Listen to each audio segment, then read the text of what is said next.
In this video, I'm going to show you how to use the TI-84 calculator in order to solve problems from Chapter 5.3. So let's look at the first example. We want to find the indicated z-score shown in the graph to the right. So in the right, the area shaded in blue is 0.0901, and we want to find the corresponding z-score. So in order to do that, we're going to go to our TI-84 calculator. We're going to use the inverse norm function on our calculator. So let me make this bigger. I'm going to press second and then vars, and then I'm going to arrow down to inverse norm, number 3, INV norm, and I'm going to select enter. The area in this case corresponds to the area shaded in blue, which is 0.0901. Since we are in the standard normal, the mean is 0 and the standard deviation is 1. And I'm going to arrow down to paste and select enter. And then enter one more time. So the z-score is negative 1.34. I'm going to input that into my answer, negative 1.34, and select check answer. Great. Let's do another problem. In the next example, now we want to find the indicated z-score shown in the graph to the right. This time the area is shaded to the right of the z-score. So it's shaded in blue and the area is 0.0455. Again, I'm going to go to our TI-84 calculator, make this bigger, and I'm going to use second and then vars to get to inverse norm. I'm going to arrow down to number 3, inverse norm, and select enter. But on the TI-84, the area is the area to the left of the z-score. So if I were to type in 0.0455, it's going to assume that that's the area to the left. But we want that area to be to the right of the z-score. So I need to know, what is the area to the left of the z-score? Well, we know the total area under the curve is equal to 1. So the area that's not shaded is going to be equal to, and I'm going to type it over here, 1 minus 0.0455. 0.0455.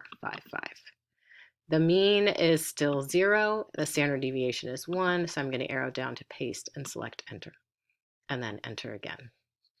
So that z-score is approximately 1. I need to round to 2 decimal places. So that's 1.69.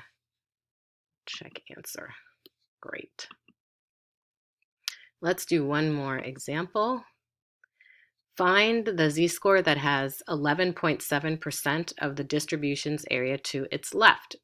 We want the area to be to its left, so that's good. I'm going to go back to my calculator and I'm going to do second, vars, arrow down to inverse norm, and select enter. The area is to its left, but it's in a percent, so we need to first convert that to a decimal. So that's 0.117. The mean is 0. The standard deviation is 1. I'm going to arrow down to paste, select enter, enter one more time, and the z-score is negative 1.19. Check answer. Great. Let's do another example where we have a word problem. In a recent study on world happiness, participants were asked to evaluate their current lives on a scale from 0 to 10, where 0 represents the worst possible life and 10 represents the best possible life. The mean response was 5.9 with a standard deviation of 2.6. What response represents the 94th percentile? Okay, so again, we're going to use the inverse norm function on our calculator in order to solve this problem. So we're going to go second and then vars, arrow down to inverse norm and select enter. The area, since for A, we want to know what response represents the 94th percentile. So the area is going to be 94% or 0.94. So 0.94 is the area. The mean in this case, the mean response was 5.9, so I'm going to enter 5.9 for my mean. And then for the standard deviation, we're given 2.6. So I'm going to enter 2.6 for my standard deviation. Then I'm going to arrow down and select enter, and then enter again. So the response that represents the 94th percentile is 9.94. Check answer.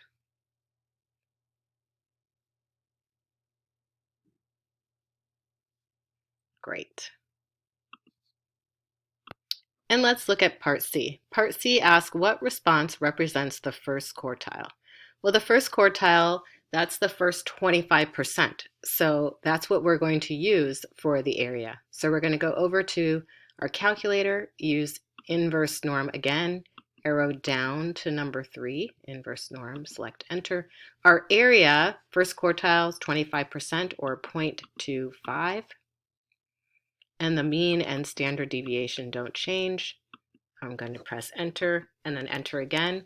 So the response is 4.1, and I'm supposed to round to 2 decimal places.